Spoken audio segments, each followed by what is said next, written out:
Welcome to Making Sales Simple, podcast by Helen T-Bay, Sales Lady.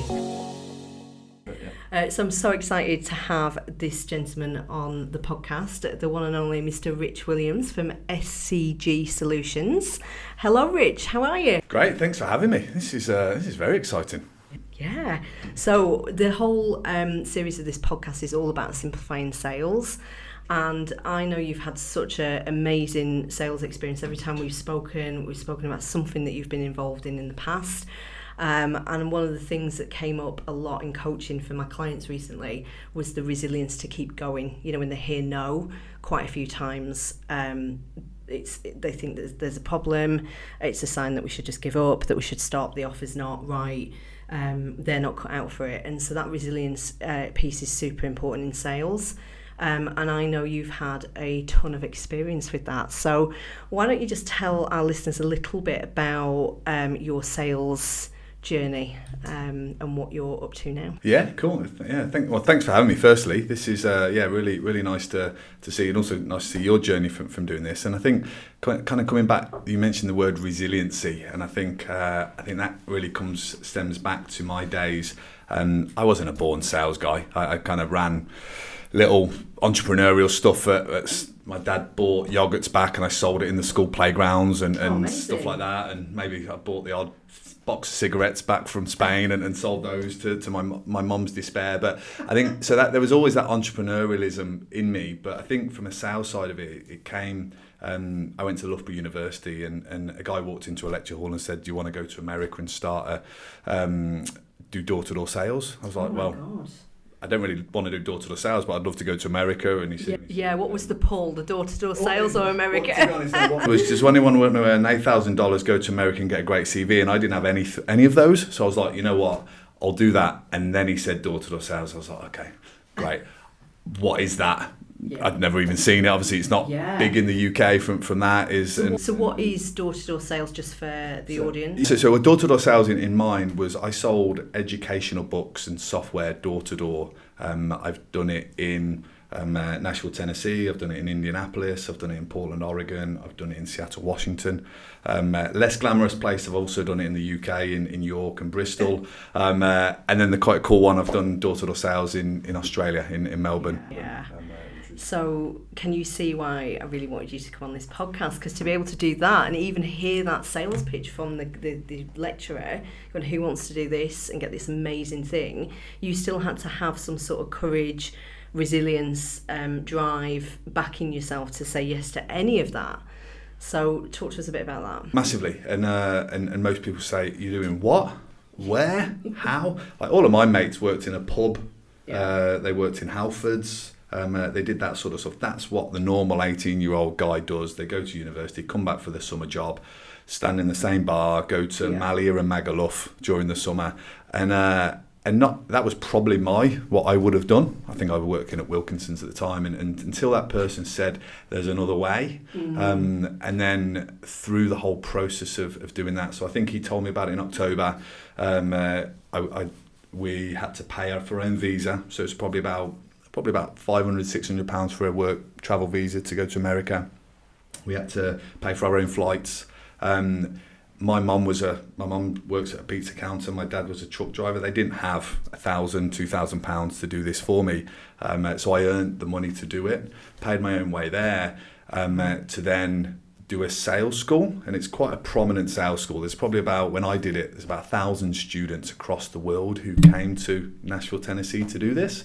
And that's where the resilience piece was really trained and ingrained. Yeah. And then you went from there to go to a sales territory. In my case was Portland, Oregon. And you had to knock on doors to find a place to live. Wow. So was that the first sell was like, can you provide, is it Maslow's hierarchy, shelter, warmth, food?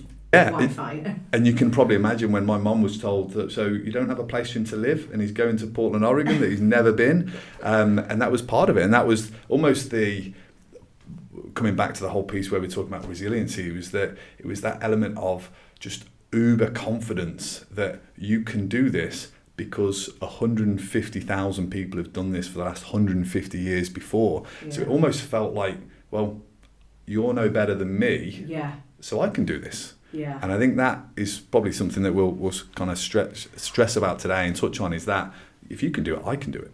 Yeah. Was there an element, I know there'd be mixed emotions going on, but was there an element of excitement in you starting to see, I'm going to back myself, I'm going to see how far I can take this? Yeah, I think so. And what the way we were trained and the way the education piece was, because I heard about this in October. The first year I did it was going out in July, and so there was a whole phased training process while at Loughborough University that would prepare you for this and build that resiliency even while at university. So that we'd have conversations before we went, is you are going to want to quit.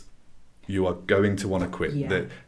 So they prepare you about, it's going to be 100 degrees, you're going to sell, you're going to knock on 30 doors, everyone's going to say no, you're going to have no sales, you're going to make no sales for a day, and how are you going to feel about that? And obviously, bravado of a Loughborough student, no problem at all, I'll just go to the next door and someone will buy and they'll love the British accent. Knock on enough doors and one will open. Yeah, you'll find. But you might have to hear 99 no's to hear the one yes. Massively. But the first yes, can you remember the first sale when someone said yes? What did you do? To this day, I remember with my, so the story is, so I'd like to think I was pretty confident, I was pretty good. I didn't sell anything for 3 days, 3 whole days. So bear in mind, I'd spent £2,000 to get there. I'd spent all my expenses, all this sort of stuff. And 3 days, that would have been probably about 300 doors. Probably about, it was ingrained on us, you have to do 30 demonstrations a day, because you don't know that it might be the last 2 demonstrations that you did that would be the successful ones. I didn't make any sales for 3 days. Fortunately, my manager came out and helped me, showed me a couple of things to do, and I remember writing up the first order on his back in Portland, Oregon. I can't tell you who the first customer was, but it was, that still comes to me, and I think I made $45 my first week and worked probably about 84 hours. Yeah, so like on an ROI written down, this doesn't make sense, but there was obviously a deeper drive for you to do it. Massively. Yeah. And I think it was, so $45 the first week. I think the end of that summer, I probably made $10,000 over the summer. Yeah. So the ROI at the end paid off, but it was that philosophy of what you're doing now is building the building blocks that will win in the end. Yeah, and I love what you said about conditioning, because for me, resilience is about doing the stuff, the actions, the crap, if you want, the real like grit and determination and effort, inner work, whatever you want to call it. It's doing the stuff before you actually see a result, but trusting that what you're doing is going to generate a result at some point. And you have to have resilience to be able to take you there. There's so many, that's why the stats are what they are, isn't it, with small businesses. I think 1 in 5 fail before, I actually don't know the stats, but there's stats out there to say that so many people just don't make it. And I think sometimes, I see this in my coaching as well, they think it's going to be a bit easier. I try and make it as easy as I can for them, like with helping them get there faster, get a more robust result, but you can't hop skip over the effort needed to do the conditioning and the learning to get you there. And that's what I find a lot of stuff that's happening in the sales environment at the moment is, how can we automate, how can we do this, how can we remove ourselves? And you lose some of that, because if we try to automate your door-to-door process, you would have lost all that learning. It just would never have flushed out that 10k result at the end of the summer. I think we live in a generation today, and I've got sales people, we work with sales teams, we're on a bit of a mission to help young entrepreneurs build a telecoms company now. And you can't get away from that conditioning of how to do that. But I think unfortunately our community, our society today want everything today. And so hence why the business that I did, the door-to-door sales, is probably not the business it was now, because getting a student from Loughborough University to America in this day and age is not quite as exciting as it once was, and probably the media around it and stuff like that and all that sort of stuff. But to me, it's the university of life. Yeah, absolutely. And I went to that university as well. I went repping, and I remember my friends and family having a sweepstake of how many weeks and days, some of them were days, of how long I'd last. And I actually lasted 7 years. So they're all wrong. Yeah, but isn't that funny? Is you talk about different levels of desire, and you look at the sort of rational desire of you not to quit. But I still remember again one of my best mates' sisters saying, "You're not going to be any good at that. You're gonna quit." I can't remember what she actually said. Is that, "Oh, you're doing what? That sounds ridiculous. You're never going to be successful at that." And again, on those hard times at 100 degrees heat, after not selling anything during the day, you have that picture and go, "I cannot quit because I will prove her right." And sometimes that level of motivation to go, "I'll prove someone right or wrong," is what's the difference between being successful. And I think that, again, coming back to our community today, is people's motivations. I started on a £16,000 salary. I don't know if anyone gets out of bed for that as a graduate nowadays, and so I think that's part of a sales career is you earn your stripes, and then everything else is made a lot easier throughout your career. Absolutely. Yeah, no, I love this. And just this, can you see why I wanted him on the show, everyone? Because he's you've got some absolutely amazing experience there. So talk to me a little bit about the difference in selling between the different countries or the different regions that you were at. Were there some sort of subtle changes, some subtle nuances, big nuances? Yeah, I think for a university student who'd never been to the States, I think everyone probably knows in the US it's big, it's brash, it's passionate. If you sell with emotion, I think now what I know about sales now is, I think the way it's been articulated is in America it's all about urgency. It's all about selling today, because the minute you get off the phone, the stats are that you probably won't ever engage with me ever again, because it's very quick. So America was all urgency, selling on emotion, passion, and almost logic just had to tick the box at the end of it. Flip that back to Bristol or York, selling pretty much the same products. We sold American books to English people, written in American English, which is always the randomness, but people enjoyed them, and they fit that need, and that was more about logic. So it was all about engaging people on the where are they going to go to university, how are they going to do that, and you had to put in enough emotion and passion to bring them up to a level of purchasing.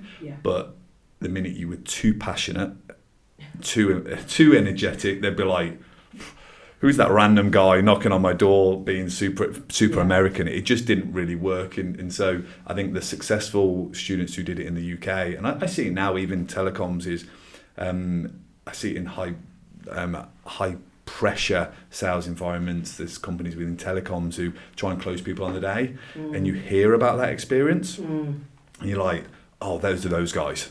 And it's quite easy to be from a low pressure sales environment that we do for an SCG side of it, that you can sell very nicely against those people, because I think they just ultimately annoy people. Yeah, and it's about the experience that you give people.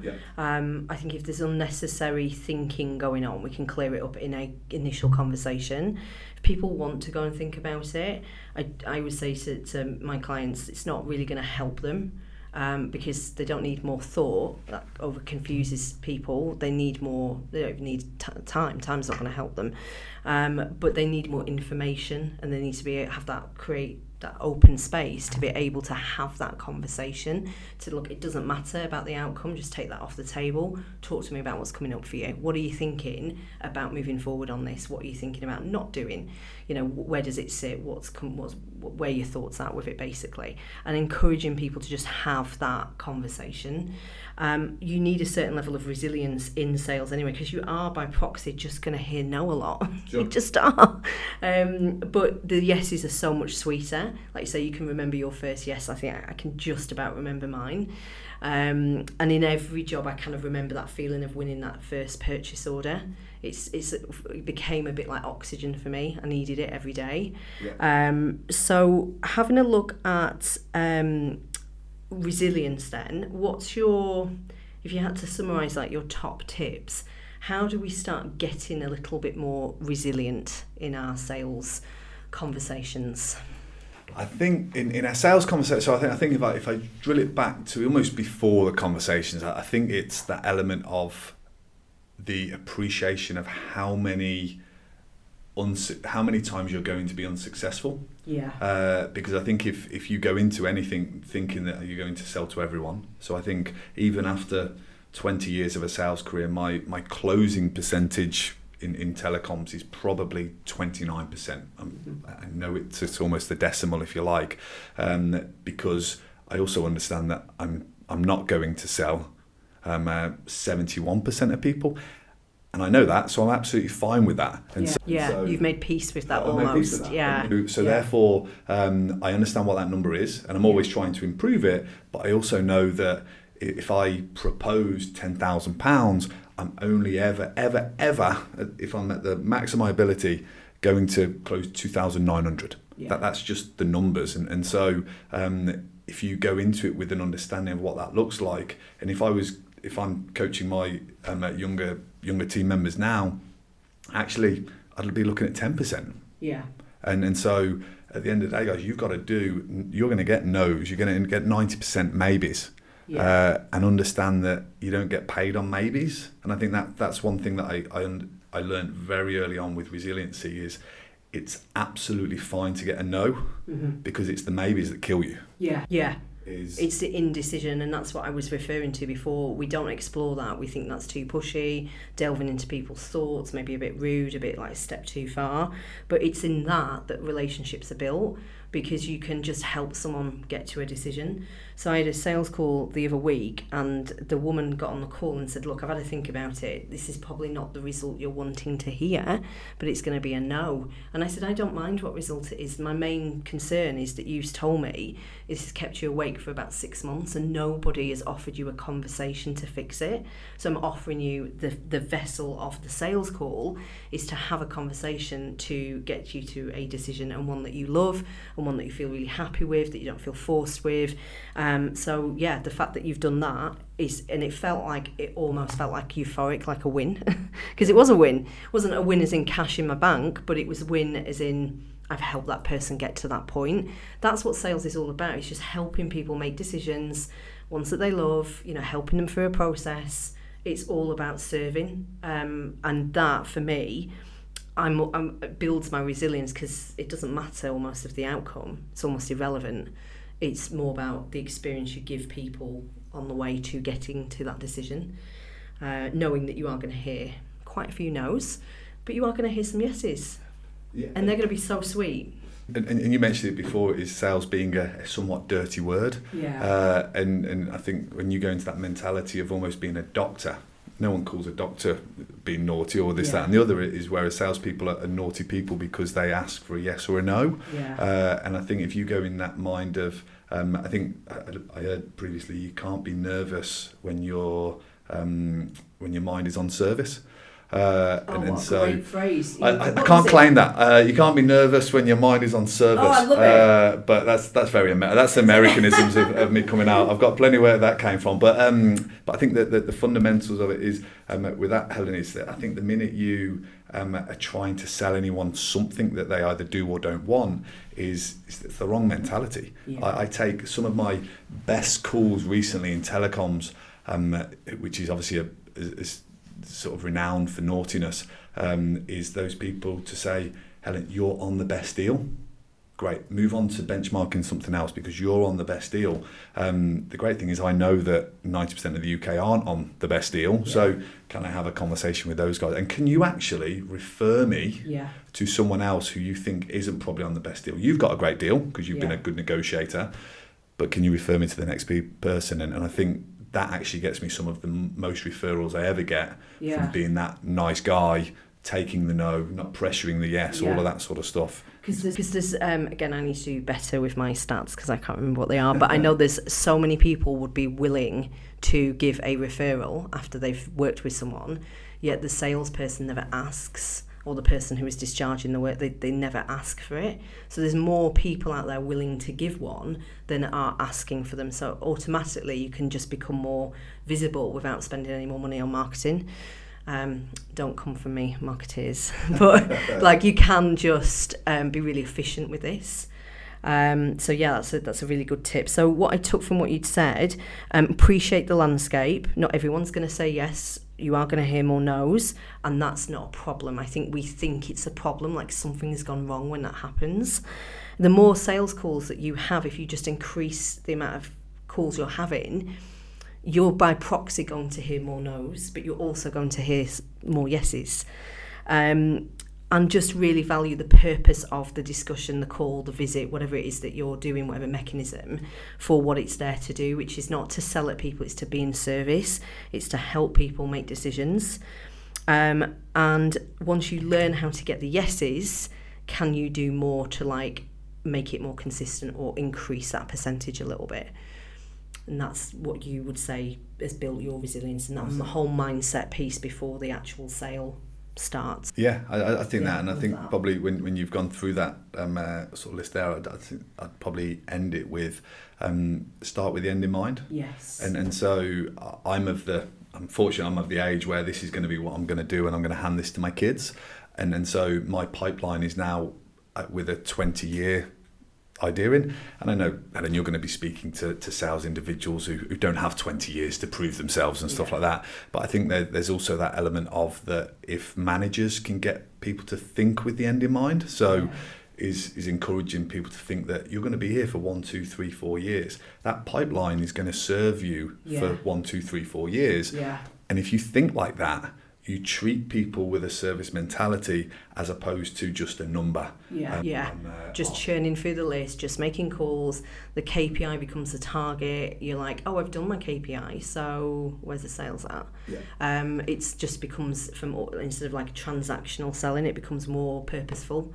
I have felt that. I felt both sides, where when I first learned how to sell, it was very much a numbers game, and I've done it more purpose-led of like, I've got some longevity in this, doesn't matter. It's more about giving people the experience as you're doing it. The numbers will take care of themselves. And one has felt like I am pursuing people, and it must have felt from the recipient end like they are getting tracked down somehow. And the other has felt just lighter somehow, more peaceful, fun, easier, and that's what I'm on a mission to change, is so that people feel that rather than the other, because we forget we have a feeling of it on the recipient side and on the selling side. So it's not just how the person feels. How do you feel when you're selling? Do you like it? Do you enjoy it? If it feels pushy, weird, like, ugh, nah, it's probably because we've got the wrong thoughts or the wrong drivers or the wrong desires, and I love that must tap into the resilience for you as well, Rich, for like, I'm doing this for like a bigger cause. I'm doing this to pass down to my kids. This is a legacy. So when you get the can't be arsed days, I'm sure the resilience of that pulls you through as well. And it comes back to that motivation, isn't it, of saying, why am I doing this and how am I doing it? And I obviously I'm saying that in a privileged position, is a lot of your listeners aren't going to want to give this to their kids and all this sort of stuff. So I want to also be a little bit sort of going out to a bigger audience, if you like. And I think it's still, why am I doing this? Well, great question to ask yourself, because I've in coaching, people have said that to me, like, I don't know why I'm doing this. I'm like, just answer it. Why are you doing it?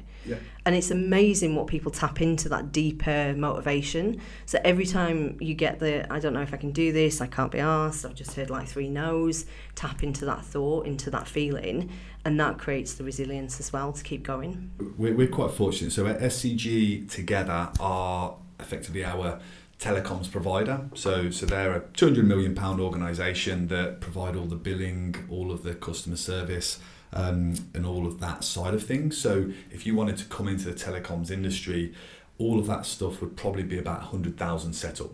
Ridiculous amounts of money to do that. And that's why a lot of people don't make any money in telecoms for the first 3 or 4 years. What we do is we show you and give you access to all of those resources for free. What we do is we provide the mentoring, the support, and all of the mistakes that we've made to show you how to be successful, set you up on the CRM systems, give you we've got VAs and PAs that support the go-to-market stuff. But what we ultimately try and do is come back to the consistencies that we've mentioned throughout this, is to go set up that we get you into a networking group every week. We set you up on posting on LinkedIn three times a week. We encourage you to do 30 to 50 to 100 calls a day, every day. And so it's these processes that help you be successful from day one, and that's because we've done it. And so now we have multiple individuals. We've got one in the business who's sold multiple £1 million businesses. We've got people in the business now who've got are well on the way 3 years into selling a £1 million business. So anyone who starts with us, there's a track record of quality and success that we can show. Which is slightly different to the franchise model because they don't actually have to buy. Exactly. Anything. Yeah. Most people would go, here's, take my 30,000. That's my comfort blanket of me helping you. Yeah. Our philosophy is that if you follow what we show you, our value comes in the back end of the sellout, and because we're confident we can help you be successful. Thank you so much for your time. We'll wrap up now, and I will see you all on the next episode. Thank you for listening to Making Sales Simple, a podcast by Helen Tebay, the sales lady. Make sure you subscribe on YouTube and follow me on Spotify for more.